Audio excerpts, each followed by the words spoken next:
everybody. Welcome and good afternoon.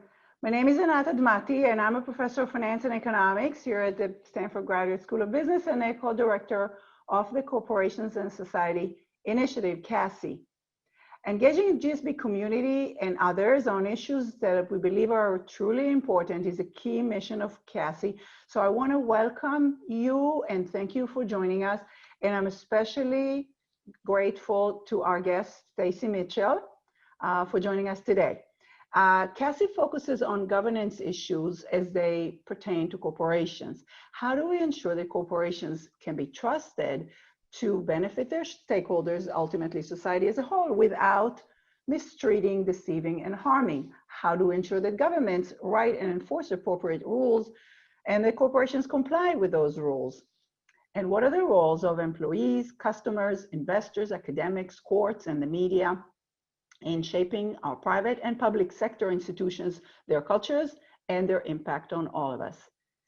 Amazon, the $1.7 trillion behemoth, raises these questions and many others that are central to CASI's mission. We've seen almost weekly examples of many of the subjects of today's conversation, from the conditions of Amazon warehouses during the COVID-19 pandemic, to the extreme wealth generated by Amazon founder Jeff Bezos during this crisis, to the current House Antitrust Subcommittee report on the power of tech companies. The issues around tech and society are complex. So we're fortunate to have a panelist with us today with amazingly rich experience to provide us with insights. Stacey Mitchell, in the words of a recent New York Times magazine big profile, is the strategist of the demise of Amazon as we know it. She is the co-director of the Institute of Local Self-Reliance and the coordinator of Athena, a coalition of nearly 50 labor, small business, and social justice groups seeking to rein in Amazon's power. Stacey will engage in a discussion with Susanna Shaddock, an MBA too, and a member of our awesome CASI student leadership team. Susanna and Ben Roxane, the co-chairs of our event committee, are finalizing the details of our next event, which will be on November 12th at 6:15 p.m. Stay tuned for announcements with Darren Dodson and talking about the role of corporations in social movements like Black Lives Matter. Following the conversation, we will continue the engagement, taking questions from you, the diverse audience. Now, please join me in thanking again Stacey Mitchell, and welcome Susanna and Stacey. Thank you. Thank you so much, Anat, for that introduction. And thank you, Stacey, for being with us. I will go ahead and hand the baton to you to talk to us. And just so the audience knows, we'll be hearing from Stacey uninterrupted for about 15 minutes.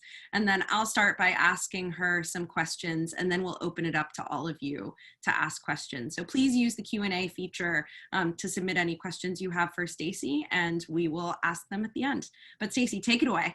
Well, thank you so much. It's really great to be here, and I want to thank the Corporations and Society Initiative for organizing these events and for inviting me to participate in one. It's really terrific, and thanks for everyone who turned up today. It's nice to have you all here.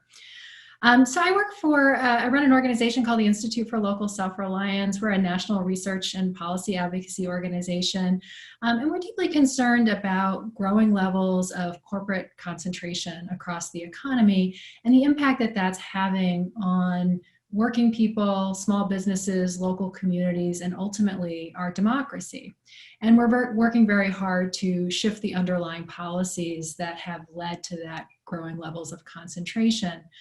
Indeed, there's research that shows that 75% of industries have become significantly more concentrated in the last 10 years or so.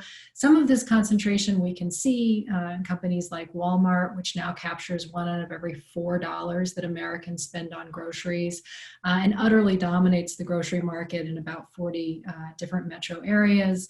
We can see it in the concentration of the airlines, in access to the internet. There are millions of American households that have either no broadband provider or only a single choice of broadband provider.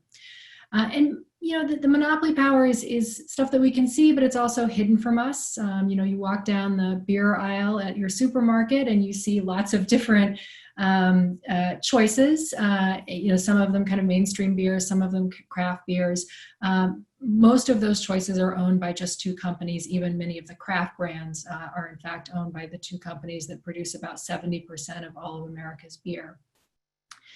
In the last few years, there's been sort of a growing attention to this problem, and there's new economic research and other work that's coming out showing that concentration is having a number of very negative effects on the American economy. We've seen the rate of new business formation decline sharply. We're now creating new businesses at about 1/3 the rate that we were a generation ago, a really sharp decline in startups. We're seeing rising levels of inequality, and recently economists have linked that inequality to growing corporate concentration, that in effect that has helped to hold down wages for many working people. And we see it in the power that corporations have over Congress and over our laws, that this is also having a negative impact on democracy. So that's the sort of broader stage of the broader economy, but I wanted to talk some today about Amazon in particular. Amazon is in some ways a continuation of these trends, but it's also a kind of different kind of monopoly power, if you will. Amazon does so many different things that it can be hard to figure out what exactly it is in some sense. Amazon produces hit television shows, it manufactures clothing and batteries and advanced computer chips. It offers a satellite-based surveillance system to police and military clients. It owns Twitch, which is by far and away the dominant video game streaming service. It accounts for about 70% of the smart speaker market. Alexa is far and away the dominant voice platform. Amazon's lately built a logistics and package delivery operation that's beginning to rival UPS and the Postal Service in the number of packages that it delivers. It's making forays into healthcare, into finance. So, what is this company that does so many different things? What is the nature of it? I think the way to understand what Amazon is that it's essentially an infrastructure company. It provides the infrastructure that other participants need to access the market. So its website, its shopping platform accounts for about 50% of all online shopping. But more significantly in some ways than even that number is the fact that about 60 to 65% of the time when Americans want to buy something online, they start their shopping search at Amazon. It used to be a few years ago that they would start at a search engine like Google, and they would type in the product they were looking for, running shoes, and they would get Amazon, but they would get other companies, including even independent local retailers, and would choose among those options. Now most people start right on Amazon. And what that means is that if you're a company that produces or retails any consumer product, you essentially have to be selling on Amazon's platform. Otherwise, you're giving up access to a huge part of the market, most of the market, right out of the gate. Similarly, Amazon owns about a half of the world's public cloud computing capacity. So it provides the infrastructure on which a huge number of other companies and governments manage their data and process their data in the cloud. Increasingly, software developers, of course, are developing software for the cloud. That means that they have to ride on Amazon's rails, if you will, in order to have their clients be able to access their products. Voice is similarly the new interface as we increasingly access the web via voice, as we run more and more of our devices and our appliances via voice. The interface for that increasingly is Alexa, and so again, another point of infrastructure that lots of other companies depend on if they want to actually reach users. So how exactly did Amazon become so dominant? How did it become this company through which huge numbers of other companies have to go through, a gatekeeper, if you will, in order to reach the market? The answer to that is, of course, there are multiple things, but the one I want to highlight today is that Amazon very much exploited changes and openings in public policy. in particular, we made some changes in how we interpret and enforce the antitrust laws beginning in the 1980s. And as a result, Amazon has been able to grow using tactics that would have invited criminal prosecution had they happened at an earlier point in history. For example, predatory pricing. And this is when you sell goods at a loss in order to put smaller competitors who can't afford to lose that much money out. So for the first 6 years that Amazon was in existence, it sold books exclusively, and it sold books at a loss. It lost about $3 billion in 6 years. And lots of competing book retailers did not have the wherewithal, did not have the backing from Wall Street to match those prices, and they went out, and Amazon now very much dominates the book market with more than 50% of all book sales. Similarly, in the mid-2000s, when a number of companies came along to compete with Amazon in online retail, companies like Zappos and Diapers.com. Amazon sold first shoes and then diapers at steep losses. In fact, it lost about $200 million a month selling diapers at a loss. Those companies were much smaller. They couldn't withstand the same losses, and they eventually agreed to be bought out by Amazon. And so predatory pricing was a way to eliminate upstart competition in the online retail market. And there are a number of other kinds of tactics that, again, would have been illegal under an earlier approach to antitrust, but which changed in the 1980s. For example, something that's known as monopoly leveraging or tying. So an example of this is, how is it that Amazon, in a matter of a few years, became this giant shipping and package delivery operation? How did it build a UPS essentially within its existing corporate structure almost overnight? And the answer is that it required all of the companies that are selling on its platform. It said, if you want to actually show up in search results and be positioned so that you can make sales, you need to use our warehousing and fulfillment services. And so instead of having to compete on price and service with UPS and the Postal Service, it essentially used its hold on those third-party sellers to build up a huge business, leveraging its dominance in one area to become dominant in a different part of the economy altogether. We see that over and over again with Amazon, and part of the reason it has, all of these different is involved in all of these different business lines is it becomes dominant in one, and then uses that power and the insights that it gets from all of the data that it's able to receive to move into adjacent industries one after the other.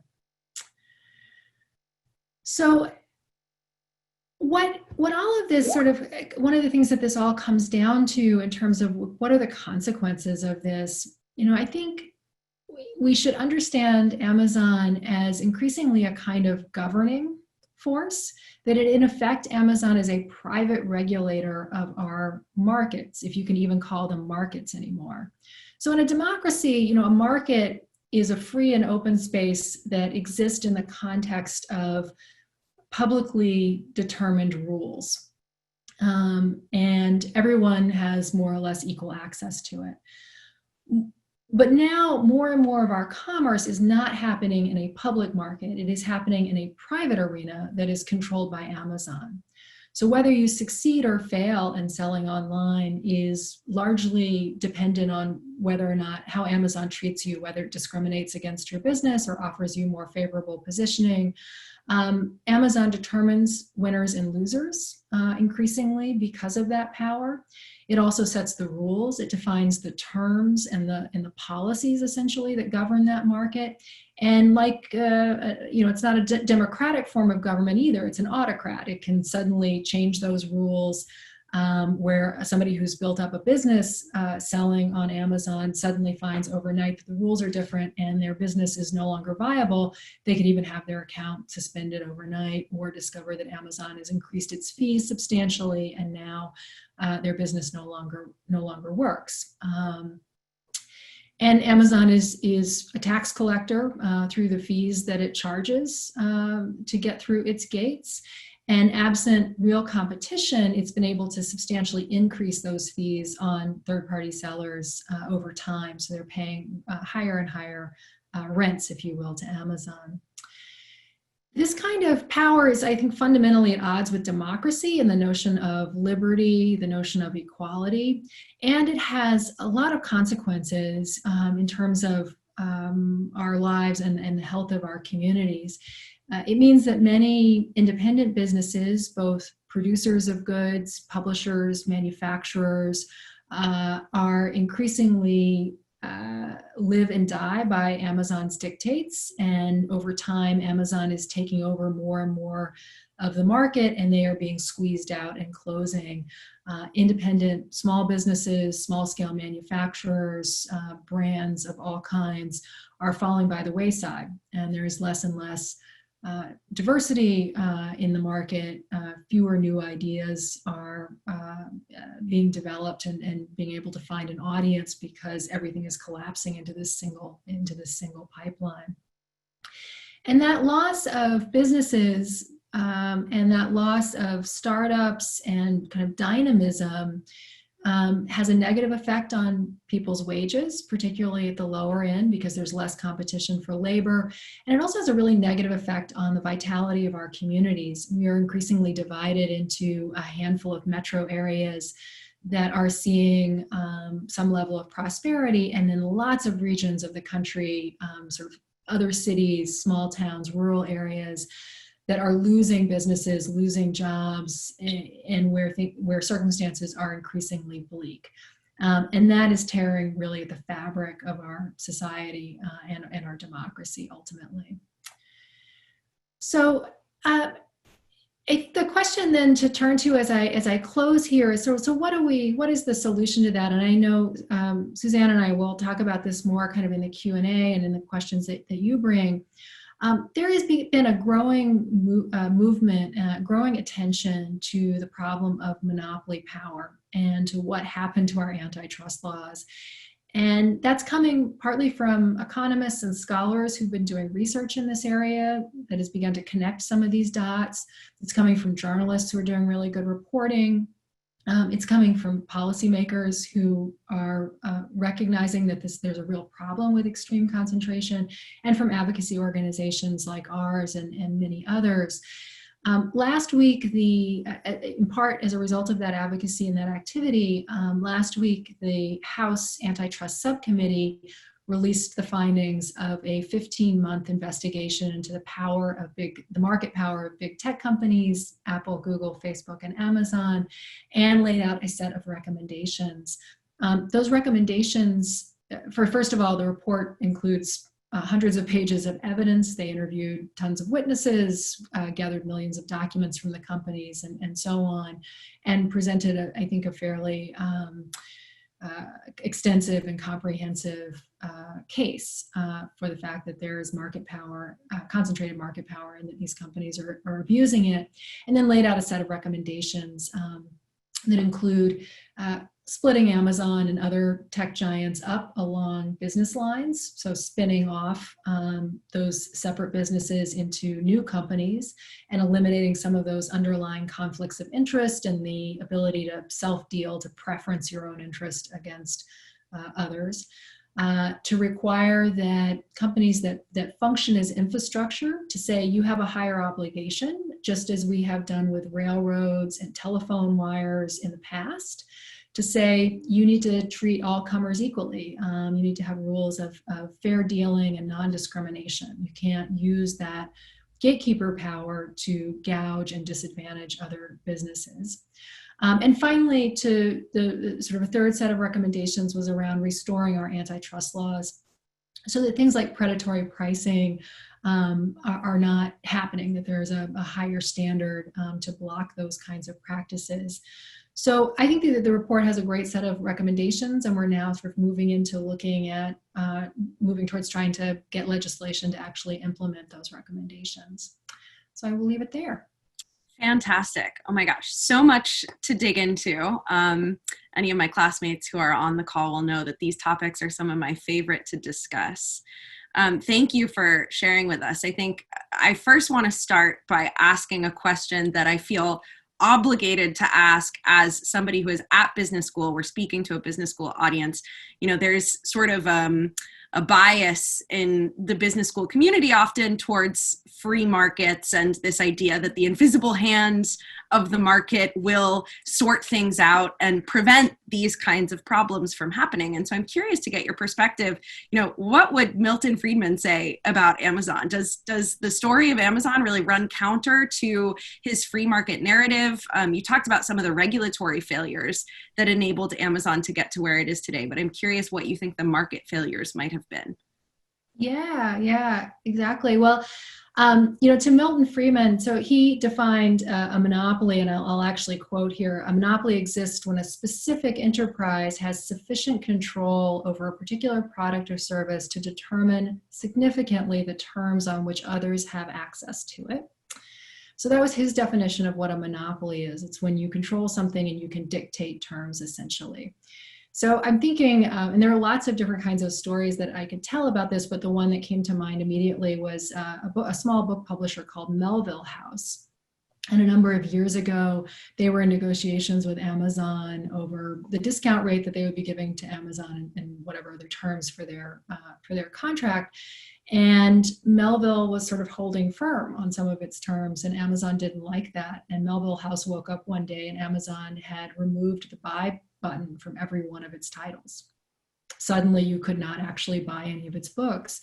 Amazon has over 50% of the entire book market.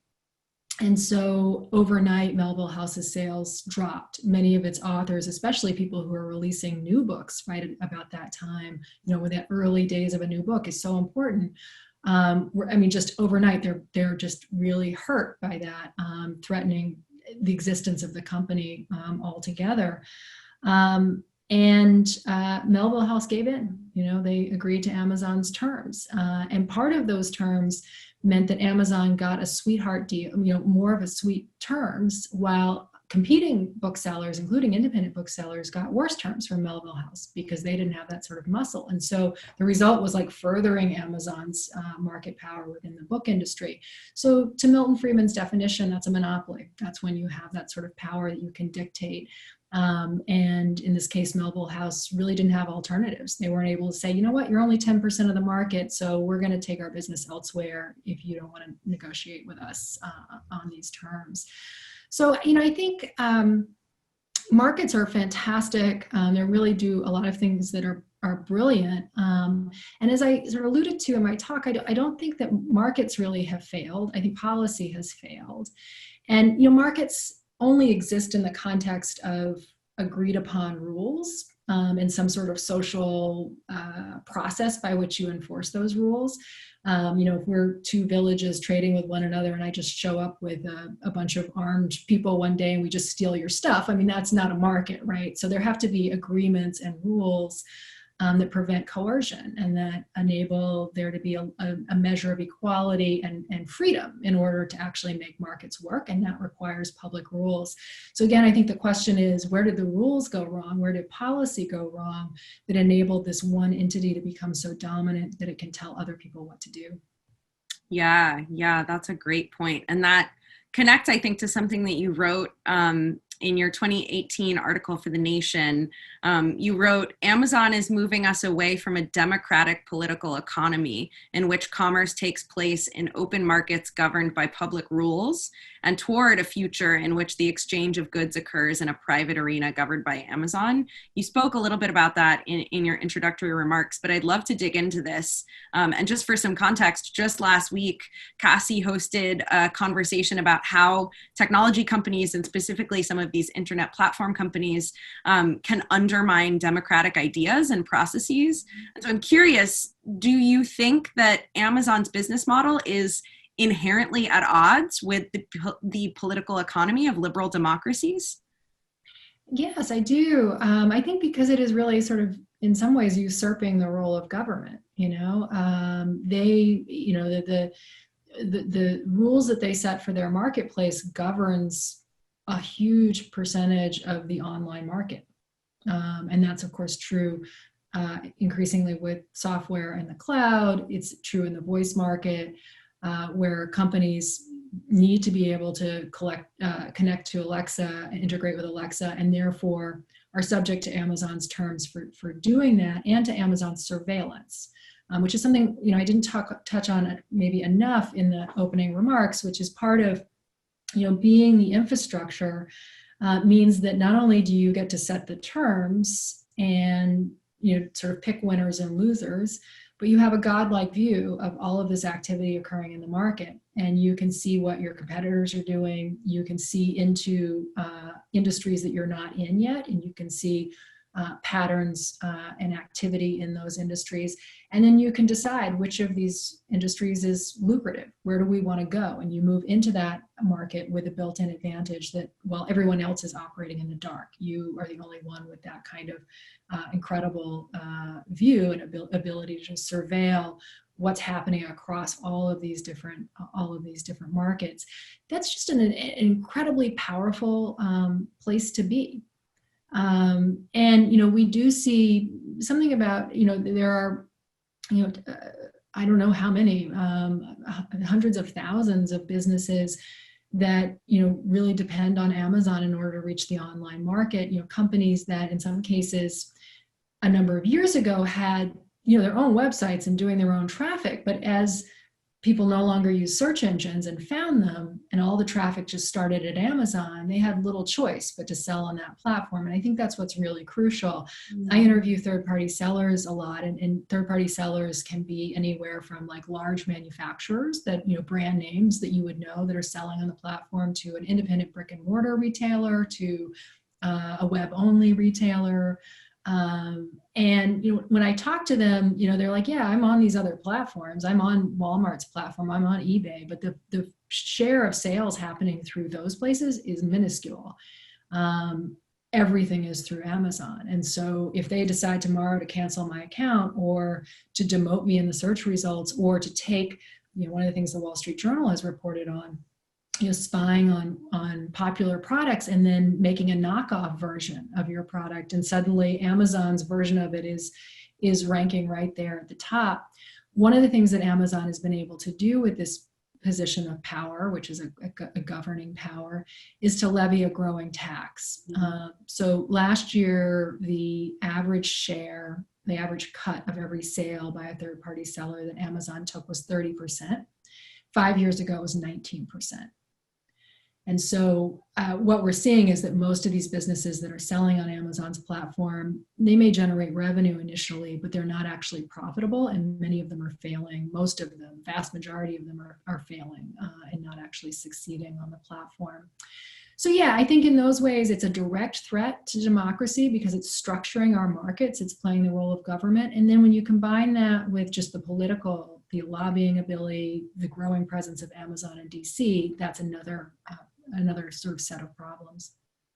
Super fascinating. There are a bunch of really great questions coming in from the audience. So I'll just ask one more question before transitioning to audience questions.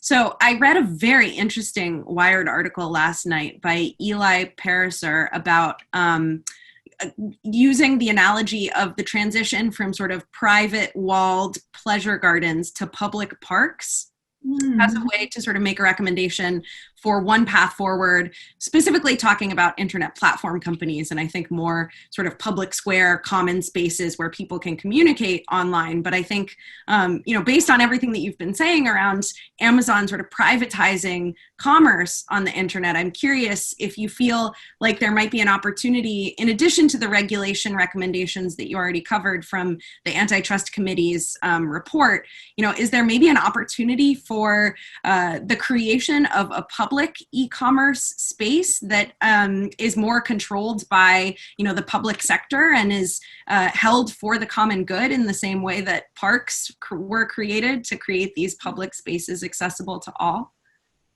Yeah, it's a really interesting question. I think, as I mentioned before, I do think Amazon's marketplace, its sort of website, needs to be spun off from the rest of Amazon. So Amazon as a retailer is a separate company. Amazon as a logistics and shipping provider is separate. AWS, the cloud stuff is separate. So you end up with a standalone company that is a marketplace for consumers and for buyers and sellers can meet.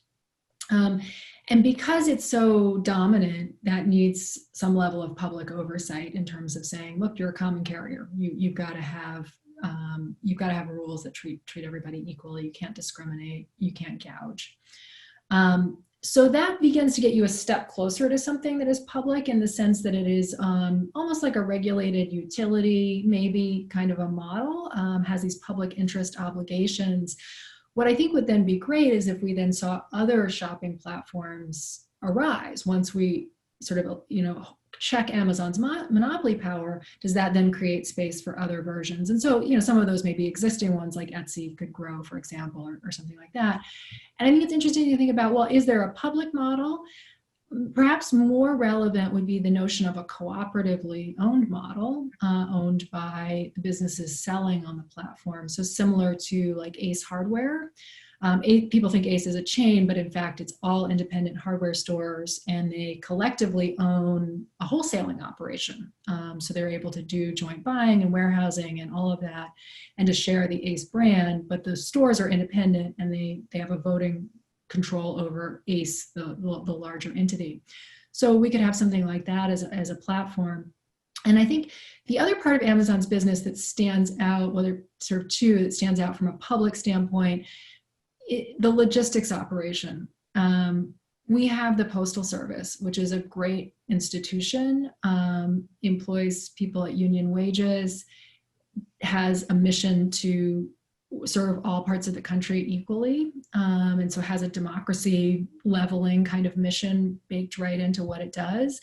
I am deeply worried about the impact that Amazon has had on the Postal Service and is continuing to have on the Postal Service. So when I think about sort of the public role in that part of Amazon's business, it is in really shoring up the Postal Service and making sure that that incredible public asset remains a public asset. Got it. Great. Okay, so on to questions from the audience. The first question, in your introductory remarks, it seems like Amazon is more detrimental to suppliers rather than consumers. Do you see a difference between the effects of a monopoly, like drug companies, which can overcharge dependent consumers, and a monopsony, like Walmart, which can keep prices low for consumers by bullying its suppliers? Mm-hmm. That's a really great question. When our antitrust laws were passed, beginning in the 19th century, and then with subsequent additional laws in the 1910s and the 1930s and 50s, the laws really had a broad purpose around maintaining market structures that were fair and open and protecting all market players' interests in having a fair and open markets. And so they were about protecting consumers from monopoly power, but also protecting us as producers of value. So as people who work and need to earn a living, or people who want to start and run a business, or who grow food, or whatever it may be, when we're producing value, the idea is you're also protected by the antitrust laws. And this notion that a monopoly, as the questioner rightly points out, if you get that kind of power, you can take from different sides of the market. So you can charge higher prices to consumers, but you can also exploit your monopoly to squeeze producers. So in the 1980s, when we had this real shift in our antitrust policy, a center part of that was we changed the idea of what antitrust was for. Instead of being about this bigger picture of maintaining competition and fairness, and preventing outsized concentrations of power, instead, the thinking was the only goal of antitrust should be maximizing efficiency. And baked within that was this idea that bigger companies are inherently more efficient, which is not actually true, but that was an assumption that was made. And so it basically turned antitrust on its head. And we began to have a policy that actually encouraged concentration. And a lot of that was done in the name of lowering prices for consumers. More efficiency, lower prices. And so part of how Amazon and Walmart and these other companies have been able to become so big is that they have not used their monopoly power particularly against consumers, although there are some examples of that. They've mostly used it to take from us as producers. And so part of the kind of revolution in thinking that is happening right now in this area of law is this sort of recognition that like our well-being actually depends not only on our ability to be treated fairly as consumers, but on our ability to actually earn a decent living. And so this connection to inequality and concentrated power is really important. So there are some differences in terms of how that plays out in the law, but I think what we're seeing in general is this move to having a broader definition again and recognizing that monopoly harms aren't just about prices, but also about wages and earnings for producers. Yeah, that makes a lot of sense.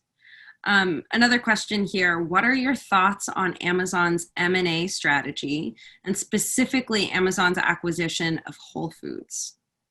Oh, yeah. So Amazon has acquired a lot of companies, many of them quite small, so small that they didn't trigger any sort of notice or review to the antitrust agencies. Whole Foods was an exception to that. That, of course, did trigger a review.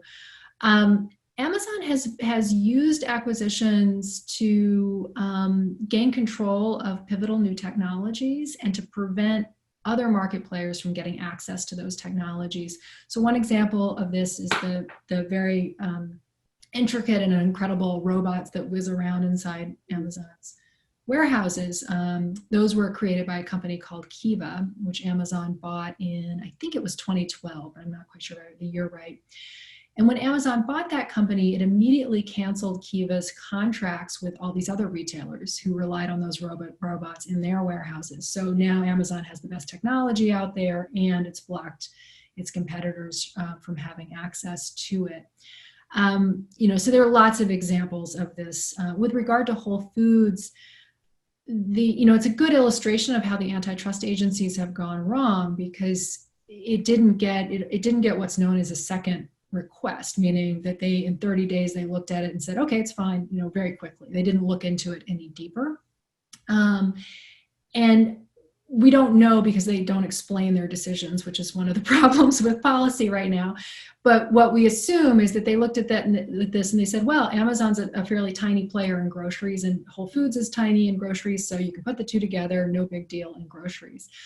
But that was, I think, a mistaken way to understand it, because Amazon has monopoly power in the online market, and buying Whole Foods was a way to shore up its market power online. Groceries is a really pivotal part of what we buy, because we grocery shop so often. It's a huge portion of our spending, and it influences other kinds of spending decisions that we make. And so having a grocer is really sort of critical. If you don't figure out a grocery strategy online, then you're going to miss part of the retail market. And if somebody else gets it, they're then going to be in an advantageous position. So buying Whole Foods was a way to shore that up. It also gave Amazon 400 and some prime locations in these sort of more affluent kinds of markets where it could set up last mile delivery points. So part of Amazon's logistics strategy, Whole Foods played an important role in as it transitioned into being this dominant logistics provider. And it gave Amazon incredible cache of new data about how we behave when we're shopping in a store, about how the industry works, how the grocery industry works. And Amazon is now talking about building, they're going to build a supermarket chain different from Whole Foods with thousands and thousands of locations across the country. So all of those things are to say that that was an acquisition that was done in service of entrenching monopoly power, and therefore I would say is illegal. And unfortunately, the antitrust agencies looked at it in this very narrow way and didn't connect those dots and really looked at it in an analog way without really understanding digital markets. Yeah, that's fascinating. I mean, I know certainly as a consumer who's gone to Whole Foods both before and after that acquisition that for my end, the prices dropped pretty significantly. But it's very interesting to hear some of the other strategic advantages that Whole Foods gave Amazon. We have another question here about Amazon's relationship with space through AWS and Blue Origin. And the question is, will this relationship with space give Amazon a global supranational power outside of any US control or regulations? Actually, an intergalactic monopoly here? Yeah, great question. Some of you who pay attention to Jeff Bezos as much as I do may know that his overriding interest is in space. And indeed, there's some speculation that the reason he's built this huge empire and made himself incredibly rich is in order to finance expeditions into space. And so yeah, there's some good stuff out there. There's a PBS Frontline documentary on Amazon that touches on some of this. If you kind of want to explore more his thinking around space. And also there was a cover story in The Atlantic, I think about a year ago, that looked at some of this as well.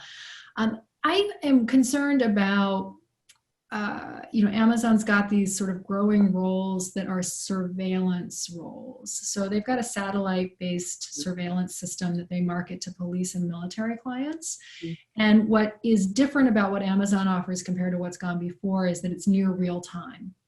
So before, as I understand it, you sort of would have to, there would be a delay in the imagery that you were getting, and you'd have to sort of set up for the next satellite pass to do the kind of, get the shot that you needed.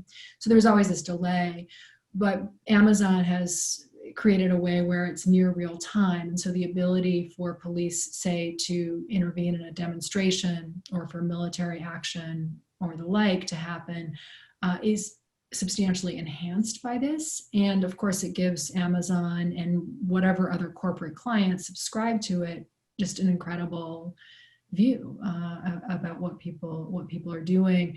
On top of that, they've started a satellite internet service. I'm not totally sure what that is about. It'll be interesting to see how that unfolds. A global thing. They say it's to get people online around the world.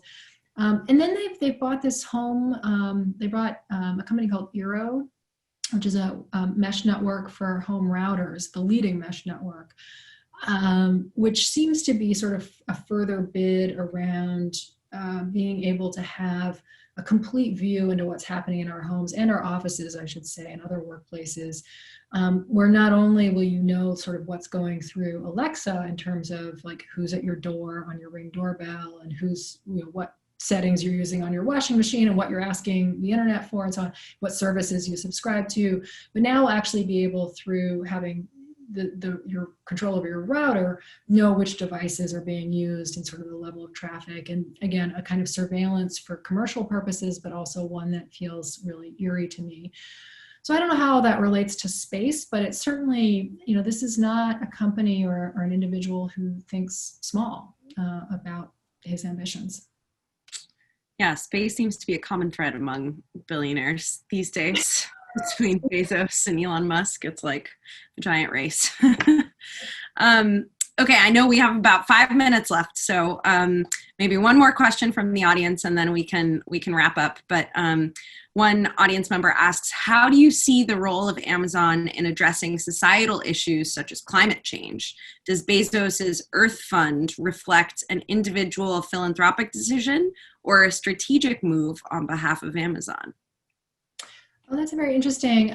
There are Amazon employees who have organized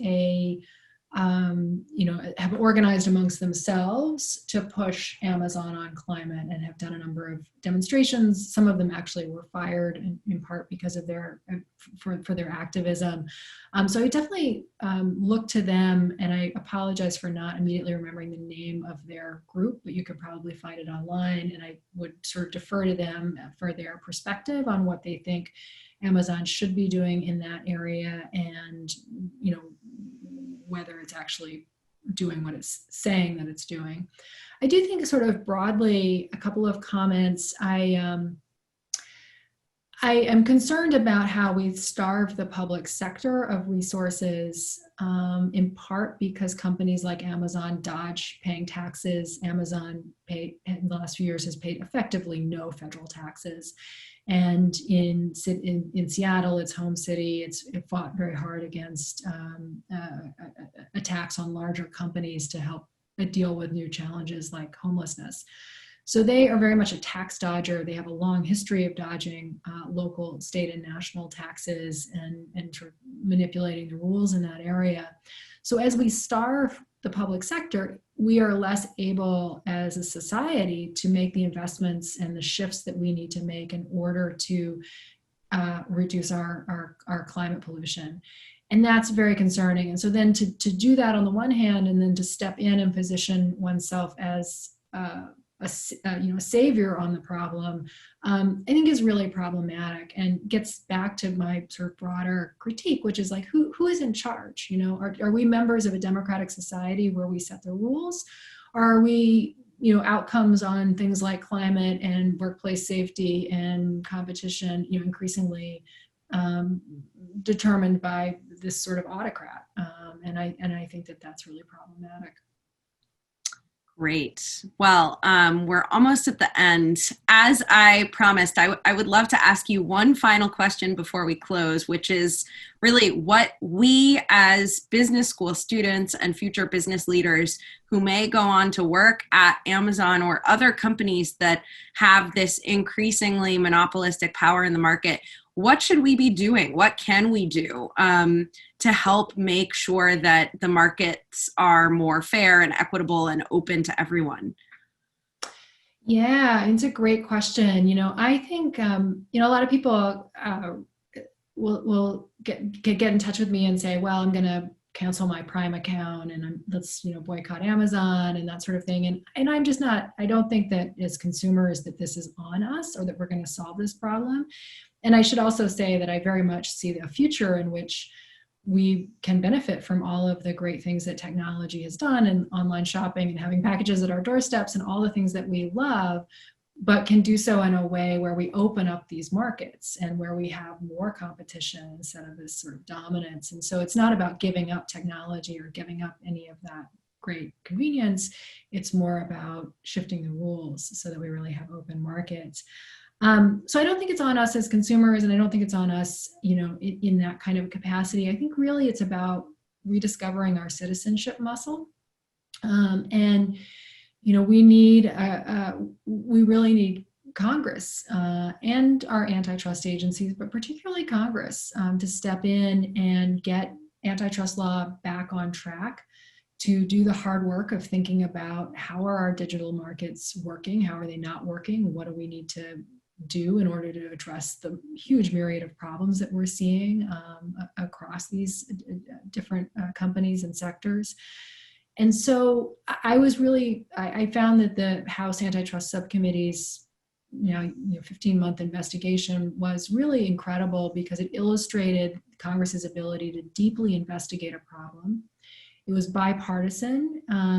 Even many of the findings were bipartisan, in part because they went on a journey together and really looked at the facts and came up with a shared set of facts and share indeed many of the recommendations, though not all of them. That's an illustration of Congress actually working, of doing its job, of using its incredibly powerful investigatory tools, which it has not really used much in a number of decades, certainly not in the area of monopoly since the 1970s, the last time we had an investigation like this.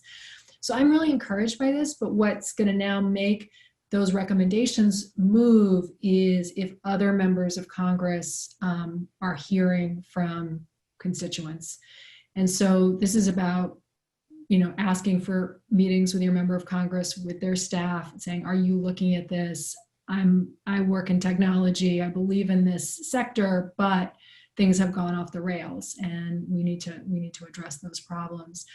So I think it's really about engaging on that level as a citizen. Awesome. Well, thank you so much, Stacey, for joining us today. And thank you to everybody who attended. We are thrilled to have another event coming up on November 12th around the role that corporations can play in social movements like Black Lives Matter with Darren Dodson. So please stay tuned. But for now, thank you again, Stacey, and thank you, everyone. We'll let you go enjoy the rest of your day.